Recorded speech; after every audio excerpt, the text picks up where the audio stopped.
इस वीडियो में मैं यहाँ पे एक कंसेप्ट ले रहा हूँ that is known as collision frequency of gas molecules with the wall of the container. Collision frequency का मतलब है कि per unit time, per unit area कितने कॉलिजन्स गैस मॉलिक्यूल के हो रहे हैं with the wall of the container.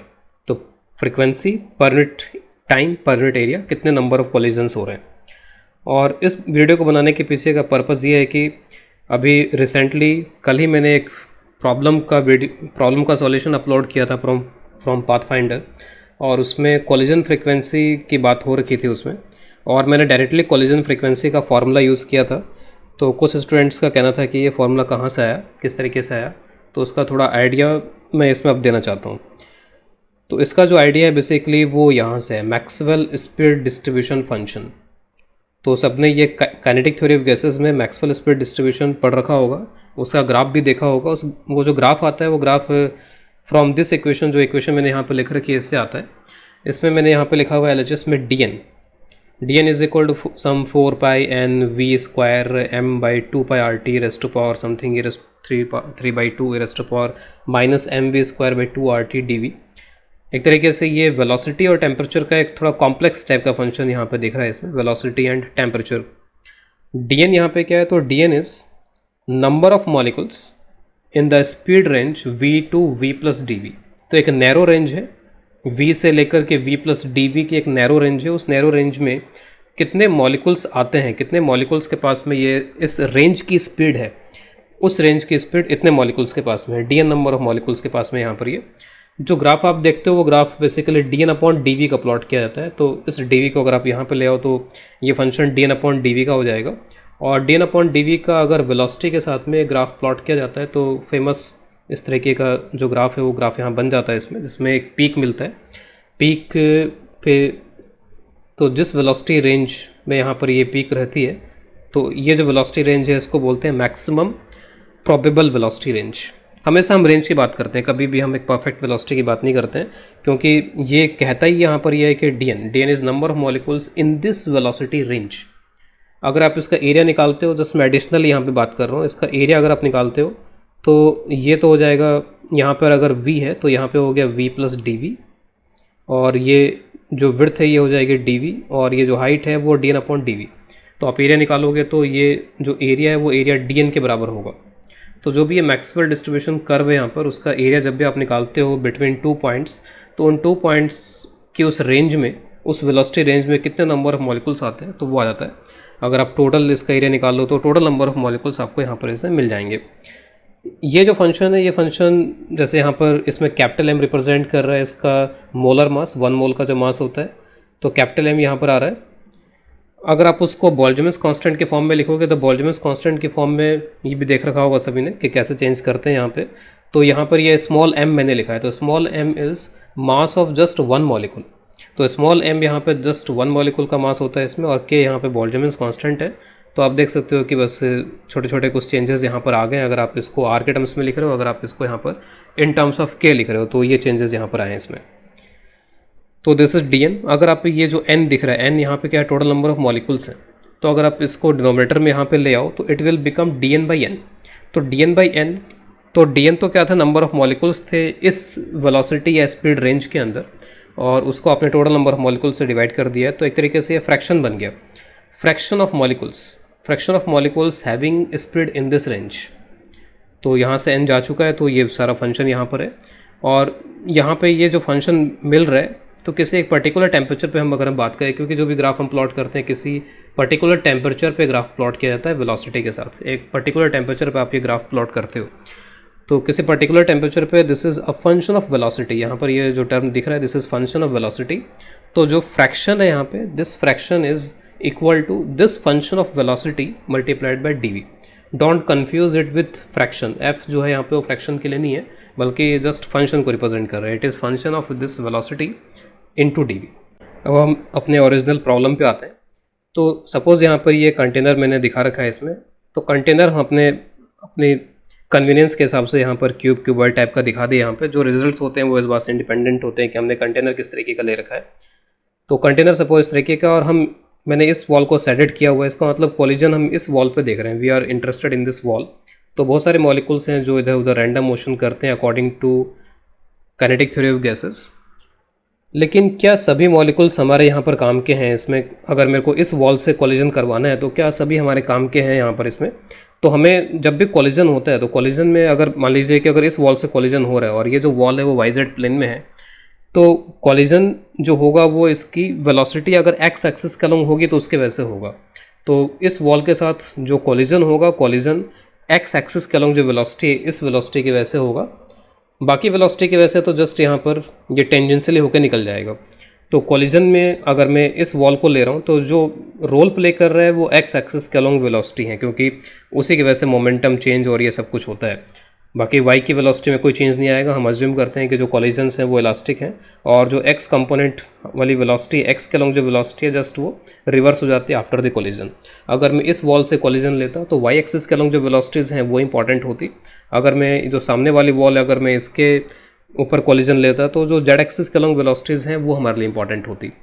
तो इसीलिए यहाँ पर हम यहाँ पे क्या कर रहे हैं कि एक फंक्शन फिर वापस से डिफाइन कर रहे हैं। बेसिकली जो फंक्शन की अभी मैं बात कर रहा हूँ इसको जो मैक्सवेल फंक्शन अभी मैंने बताया था उससे कैलकुलेट किया जा सकता है, लेकिन डायरेक्टली बस मैं यहाँ पर ये रिजल्ट्स बता रहा हूँ क्योंकि कुछ मैथमेटिक्स के थ्रू हम यहाँ तक पहुँच पाते हैं। अब उन मैथमेटिक्स में मैं जानना नहीं चाहता यहाँ पर। इसमें अगर कोई ज़्यादा क्यूरियस है तो वो इसको रेफ़र कर सकता है क्योंकि मैंने यहीं से इसको लिया है यहाँ पे।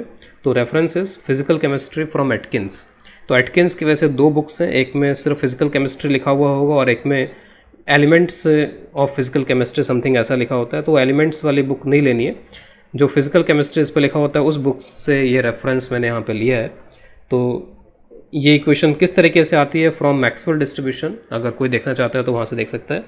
नाउ तो इसमें मैंने एक ये टर्म लिखा हुआ है dnx and this dnx is equal to n multiplied by this m upon 2π/RT। मैंने r के टर्म्स में लिखा है। आप देख सकते हो कि वहाँ पे वो 3/2 था और यहाँ पे ये 1/2 हो गया है। तो कुछ आप एक तरीके से 1/3 टाइप की चीज़ मान सकते हो, कुछ 1/3 टाइप का कुछ यहाँ पर हुआ होगा। जस्ट मैं एक हिंट दे रहा हूँ, जब इस इक्वेशन को ऑब्टेन किया जाता है तो e⁻−mvx²/2RT dvx कुछ इस तरीके का है। यहाँ पे dnx क्या है, तो व्हाट इज़ दिस dnx? तो dnx यहाँ पर है number of molecules having speed in the range. Speed का मतलब यहाँ पर कंपोनेंट की हम बात कर रहे हैं, कंपोनेंट अलोंग एक्स एक्सिस। तो ऐसे नंबर ऑफ मॉलिक्यूल्स जिनका एक्स एक्सिस के अलोंग जो वेलोसिटी का कंपोनेंट है वो इस रेंज में है, vx से लेकर के vx प्लस dvx। अगेन एक नैरो रेंज है यहाँ पर इसमें। अगर आप इसको n से डिवाइड कर दो तो it will become a fraction. तो fraction of molecules having component along x between vx to vx plus dvx, और इसकी वैल्यू यहाँ पर ये हो जाएगी। इसके अलावा जो बाकी का टर्म है इसको आप बोल सकते हो कि this is a function of vx किसी एक पर्टिकुलर टेम्परेचर पे, this is a function of velocity vx। तो इसको मैंने अब यहाँ पर F V X into D V X इस तरीके से लिख लिया। अगेन कंफ्यूज नहीं होना है, ये एफ जो है वो फंक्शन को रिप्रेजेंट कर रहा है, फ्रैक्शन को रिप्रेजेंट नहीं कर रहा है। जब आप इसको इससे मल्टीप्लाई करते हो तब जा करके यहाँ पर ये फ्रैक्शन में कन्वर्ट होता है। सो नाउ अब मैं क्या करता हूँ, इस वॉल को मैं अलग से लेकर के इसका एक डायग्राम बना लेता हूँ और देखता हूँ कि जो कॉलिजन्स है वो किस तरीके से हो रहे हैं। तो सपोज़ मैं इधर से देख के डायग्राम बना रहा हूँ जिससे कि कॉलिजन को यहाँ पर दिखाया जा सके। तो कॉलिजन फ्रीक्वेंसी हमें कैलकुलेट करनी है। कॉलिजन फ्रीक्वेंसी का मतलब होता है कॉलिजन पर unit time per unit area. तो सपोज़ मैं इसके एक छोटे से एरिया की बात करूँगा यहाँ पर। सपोज़ एक छोटा सा एरिया मैंने ले लिया। वो एरिया लेने के लिए आप यहाँ पर एक इस वॉल के जस्ट सामने, जस्ट इसके क्लोज एक सिलेंड्रिकल एरिया भी ले सकते हो, सिलेंड्रिकल एक वॉल्यूम ले सकते हो, या फिर एक क्यूबॉइड क्यूबिकल इस तरीके का ले सकते हो। अगर मैं सिलेंड्रिकल लेता हूँ तो सपोज़ ये कुछ इस तरीके का हो जाएगा। तो सपोज़ एक बहुत छोटा सा area, let's say this area is equal to A. तो मैं इस वॉल के ए एरिया को यहाँ पे ले रहा हूँ और मैं ऑब्जर्व कर रहा हूँ कि डेल्टा टी टाइम में यहाँ पर कितने कोलिजन्स होने वाले हैं। तो इस ए एरिया पे, इस वॉल के ए एरिया पे डेल्टा टी टाइम में कितने कोलिजन्स होने वाले हैं। तो कितने कोलिजन्स होने वाले हैं, अब कोलिजन कौन करेगा, तो जिनकी वेलोसिटी जो Vx से चल कर के आएंगे, यानी कि जिनके पास में x कंपोनेंट होगा वेलोसिटी का, तो Vx। तो सपोज़ जो मॉलिक्यूल हैं वो Vx से यहाँ पर चल रहे हैं इसमें, और डेल्टा टी टाइम में कितने मॉलिक्यूल्स यहाँ पर पहुँचेंगे। तो जो बिल्कुल लास्ट वाला मॉलिक्यूल होगा जो यहाँ पर होगा, उसने कितना डिस्टेंस ट्रैवल किया होगा, तो Vx इंटू डेल्टा टी के बराबर उसने डिस्टेंस ट्रैवल किया होगा। तो ये जो लेंथ है, इस लेंथ के अंदर अंदर के सारे मॉलिक्यूल्स कोलाइड करेंगे। कोई मॉलिक्यूल, जब टाइम इंटरवल हमने ये स्टार्ट किया था, अगर कोई मॉलिक्यूल यहाँ पर है तो फिर वो डेल्टा टी टाइम में यहाँ पर नहीं पहुँच पाएगा, उसको पहुँचने में ज़्यादा समय लगेगा। तो जो मॉलिक्यूल बिल्कुल यहाँ पर था वो डेल्टा टी टाइम इंटरवल जैसे ही ख़त्म होने वाला होगा पहुँच जाएगा। जो मॉलिक्यूल यहाँ पे था वो थोड़ा जल्दी पहुँच जाएगा, जो मॉलिक्यूल जितना नज़दीक था वो उतना जल्दी जल्दी वहाँ पर पहुँचता रहेगा। तो हम बोल सकते हैं कि इसके अंदर अंदर के सारे मॉलिक्यूल्स कोलाइड कर चुके होंगे। अब मैं एक नया पैरामीटर यहाँ पर डिफाइन कर रहा हूँ, small N. Small N is number of gas molecules, number of gas molecules per unit volume. ठीक है, एक टर्म हमने यहाँ पर डिफाइन कर दिया, number of gas molecules per unit volume. तो number of gas molecules per unit volume, और इस वॉल्यूम के अंदर कितने मॉलिक्यूल्स हैं, तो इस वॉल्यूम के अंदर जो नंबर ऑफ मॉलिक्यूल्स हैं वो है n into A into V X into delta T. तो ये तो हो गया वॉल्यूम, इस सिलेंडर का वॉल्यूम, और n हो गया यहाँ पे number of molecules per unit volume. अब इसमें सवाल ये उठता है कि ये जितने मॉलिक्यूल्स मैंने यहाँ पर, क्योंकि मैंने तो सीधे सीधे बस n यहाँ पर इस तरह से डिफाइन किया और उसको इस वॉल्यूम से मल्टीप्लाई कर लिया, लेकिन क्या सारे के सारे मॉलिक्यूल्स इसके साथ में कोलाइड कर रहे हैं? इसके साथ में बस वही मॉलिक्यूल्स कोलाइड करेंगे जिसके पास में इस रेंज की स्पीड होगी। यानी कि हमें इन मॉलिक्यूल्स में एक ऐसे फैक्टर से मल्टीप्लाई करना होगा जिससे कि हमें वो फ्रैक्शन पता चल जाए जो इसके साथ में एक्चुअली में कोलाइड कर रहे हैं, और वो फ्रैक्शन लाने के लिए हमें इससे मल्टीप्लाई करना पड़ेगा। ये तो टोटल नंबर ऑफ मॉलिक्यूल्स हैं इस वॉल्यूम के अंदर, और इस वॉल्यूम में कितने मॉलिक्यूल्स होंगे जो इसके साथ में कोलाइड करने वाले हैं, तो ये फ्रैक्शन हमको बताएगा, क्योंकि ये ऐसा फ्रैक्शन है जिनके मॉलिक्यूल्स के जो स्पीड है वो इस रेंज में है। तो let us multiply by this fraction which is this. तो इससे मैं इसको मल्टीप्लाई कर देता हूँ। फिलहाल के लिए मैं इसको F V X D X लिख देता हूँ। अब यहाँ पर इसको एक प्रॉपर लिमिट के साथ हमें इंटीग्रेट करना होगा, क्योंकि वी एक्स की अपनी भी एक लिमिट है। वी एक्स जो है वो एक बड़ी ब्रॉड रेंज के अंदर वेरी कर सकता है। वी एक्स की मिनिमम वैल्यू 0 भी हो सकती है, 0 से लेकर के वो इन्फाइनाइट तक जा सकता है। और एक ख्याल हमें यहाँ पे रखना पड़ेगा कि जो वी एक्स पॉजिटिव वाले हैं वही इसके साथ में स्ट्राइक करेंगे। अगर मान लीजिए किसी का वी एक्स नेगेटिव है तो वो इसके साथ में स्ट्राइक नहीं कर सकता है। तो इसीलिए हम वी एक्स की जो वैल्यू लेंगे वो पॉजिटिव ही लेंगे यहाँ पे, कि पॉजिटिव वैल्यू, क्योंकि पॉजिटिव एक्स एक्सिस का हम कोलिजन दिखा रहे हैं इसमें हम। तो दिस इज़ 0 टू इन्फिनिटी। तो ये इतने सारे नंबर ऑफ कोलिजन्स हो रहे हैं, लेकिन हमने वो जो कोलिजन निकाले हैं वो कितने टाइम में निकाले हैं? डेल्टा टी टाइम में।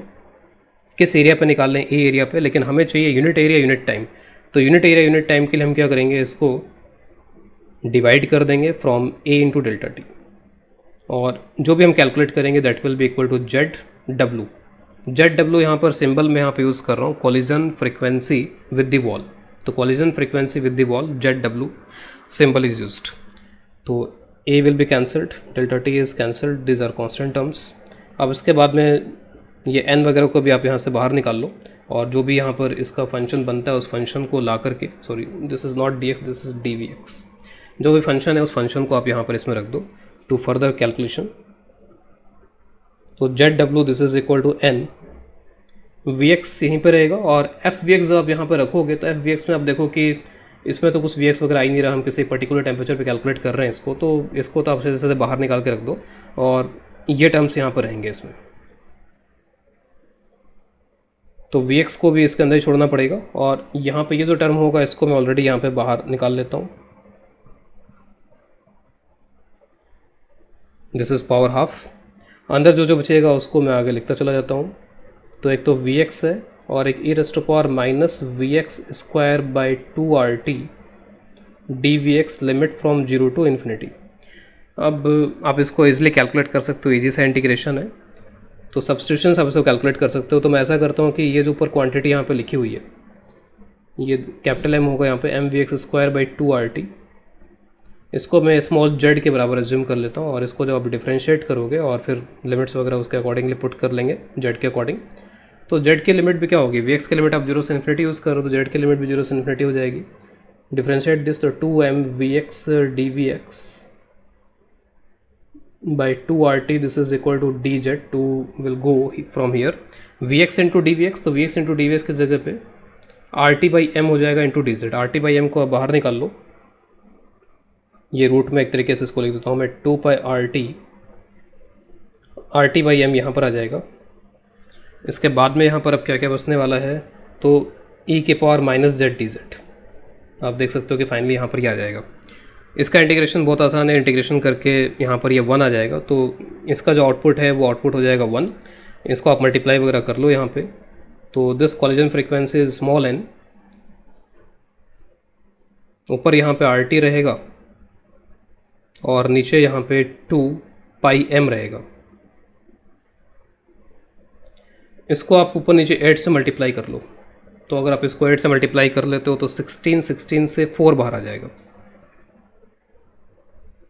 और 8RT/πm बचेगा। 8RT/πm क्या होता है? Average velocity. तो average velocity of gas molecules, तो n/4 into average velocity of the gas molecule, तो this is the final formula for the collision frequency, n/4 into average velocity. और यहाँ से आप एक जो केमिस्ट्री में आप पढ़ते हो एफ्यूजन ऑफ गैसेस, तो एफ्यूजन के भी फार्मूलेज यहाँ से आप डराइव कर सकते हो। तो ग्राहम्स लॉ ऑफ एफ्यूजन के जो फार्मूलेज होते हैं वो यहाँ से डराइव किए जा सकते हैं।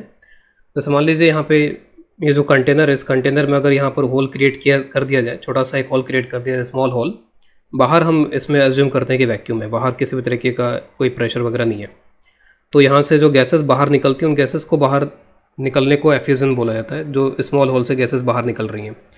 तो गैसेस किस रेट से यहाँ पर बाहर निकल रही हैं उसको आप यहाँ पर कैलकुलेट कर सकते हो। जैसे आपके पास में क्या आ गया कि कितने कोलिजन पर unit time per unit area हो रहे हैं, तो इस एरिया पे कितने कोलिजन्स हो रहे हैं वो आपको पता चल चुका है।